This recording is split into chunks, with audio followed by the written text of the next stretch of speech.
Selamat sore teman-teman. Satu lagi ada request dari teman kita Atoni Rahman, Bang bahas WMUU ayam-ayaman. Mau lebaran gimana prospeknya? Ayam-ayaman ya, perusahaan yang memproduksi daging ayam ya. Gitu. Kita langsung ke RTI saja teman-teman. Nah, oh ya, bagaimana prospeknya karena mau lebaran? Ini teman-teman coba dipahami dulu ya.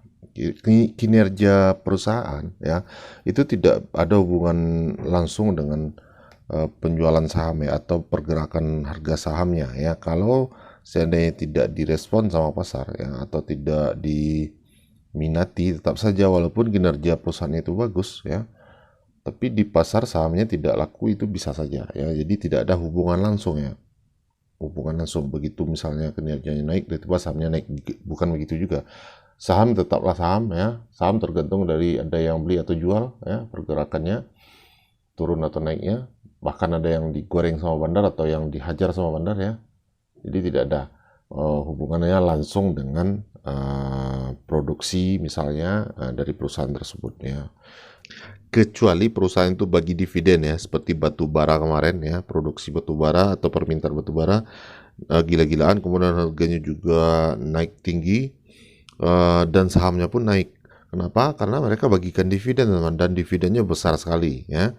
Jadi laba yang didapatkan oleh saham-saham batu bara itu seperti PTBA misalnya ya, Adro atau apalagi Beyan dan lain-lain itu ITMG, mereka dapatkan laba yang banyak sekali, mereka juga bagikan ke para pemegang sahamnya. Nah, di situ tentu saja saham itu banyak yang meminatinya dan harga otomatis naik ya. Nah, sementara kita lihat WMUU apakah mereka bagikan dividen ya. Nah, ternyata mereka bagikan dividen teman-teman ya. Ini berita bagus juga ya. Tahun 2022 kemarin di bulan 6 mereka bagikan 1,62 rupiah ya. Berapa persen itu atau berapa yieldnya? Kita lihat di sini.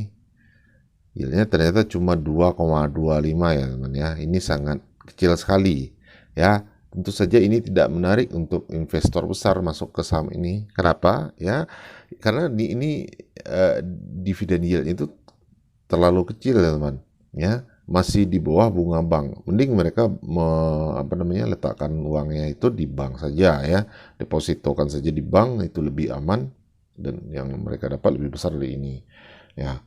Jadi seperti itu ya, kita anggaplah ini dividennya tidak menarik para investor untuk masuk di saham ini.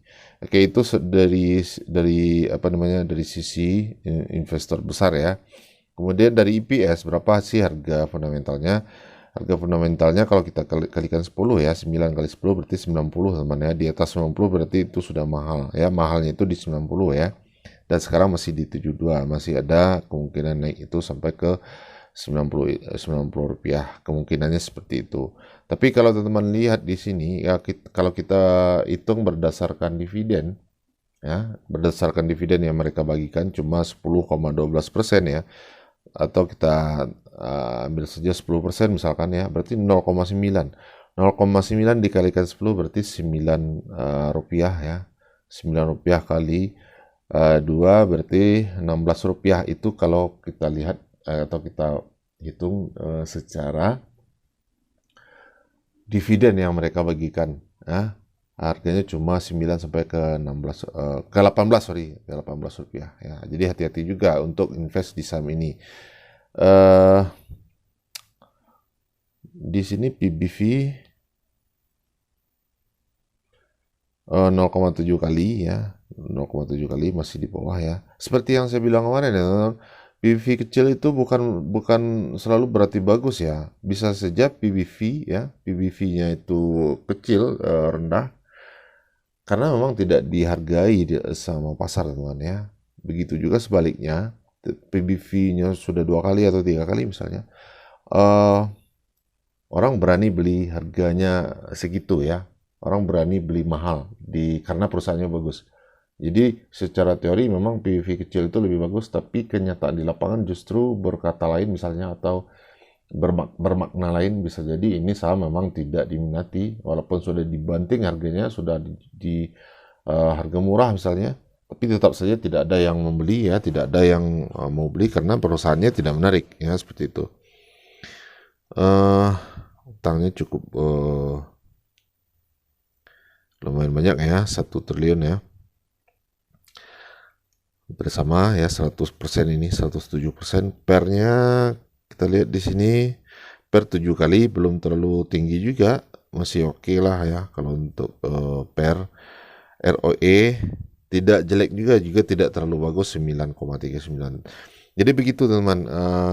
Kalau untuk invest ya, kalau kita lihat secara EPS ini masih mungkin ke 90 ya.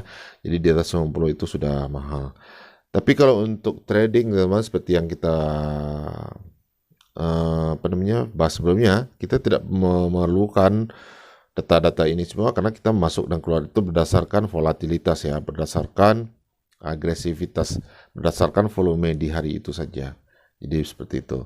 Jadi buat teman-teman yang mau invest di sini, yang pertama jeleknya itu mereka tidak bagikan dividen, kemudian labanya menurun ya dari 2021 ke 2022 itu turun dari 16 ke 9. Ini berita jelek untuk para investor ya. Kemudian yang dari kuartal kedua ke kuartal 3 pun ini turun dari Rp3 ke Rp1. Jadi seperti itu. Jadi kalau mau invest di sini ya berharap digoreng bandar juga ya. Begitu diangkat sama bandar, ya tentu saja kita bisa mendapatkan profit di sini.